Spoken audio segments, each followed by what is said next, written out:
Naalala mo pa ba ang unang araw? Sa Santa Matilde doon nagsimula ang lahat. Isang tingin ko lang, sabi mo'y nahulog agad. At sa simpleng paghingi ng aking numero, hindi natin alam na habang buhay na pala ito. Magkahawak kamay nating hinarap ang mundo. Pareho pa tayong estudyanteng nangangarap noon.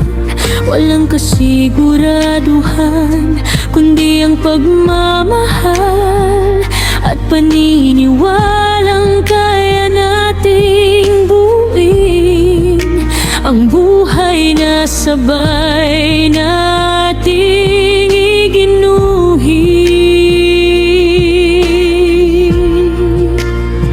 Hanggang ngayon, kapag tinitingnan kita, nakikita ko pa rin ang lalaking pinili ng puso ko noon.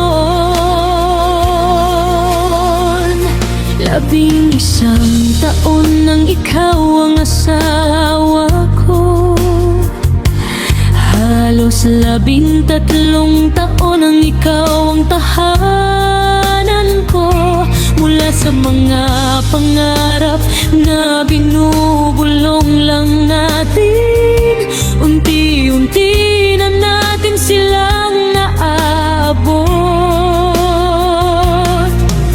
Hindi man marangya ang ating buhay, ngunit payapa, buo at puno ng pagmamahal.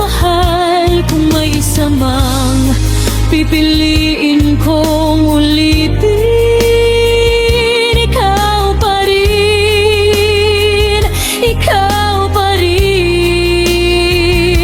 At dumating si Calvin, ang pinakamagandang bunga nating kating pagmamahalan. Sa bawat tawa niya, mas lalo kong naaalala kung gaano kabuti ang Diyos sa atin. Mula sa dalawang batang nangangarap, ngayon isa na tayong pamilyang kumpleto. Salamat sa bawat pawis na inialay mo, sa bawat pagod na hindi mo ipinakita. Salamat sa pagiging mabuting provider, mabuting asawa, at pinakamabuting ama para kay Calvin. Hindi ko man palaging nasasabi, pero ipinagmamalaki kita araw-araw.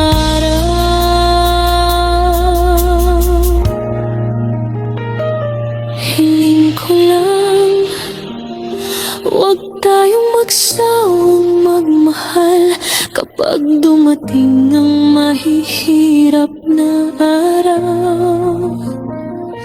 Piliin pa rin nating maghawak kamay, at kapag tumanda na tayo, sana ikaw pa rin ang katabi kong umingiti. Habang binabalikan ang lahat ng alaalang ito. Happy open wedding anniversary, mahal ko. Marami pa tayong pangarap na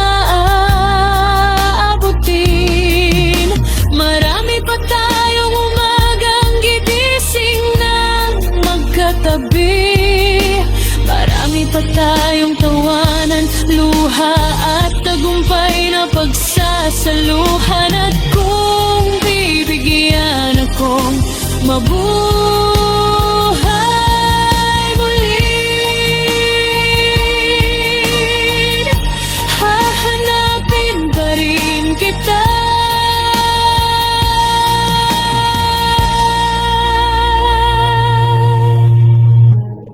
Hihingin ko pa rin ang pagkakataong mahalin ka. Dahil sa bawat yugto ng buhay ko, ikaw ang pinakamagandang desisyong ginawa ng puso ko. Mahal na mahal kita. Salamat sa labing-isang taong pagmamahal at sa lahat ng taong darating. Ikaw pa rin.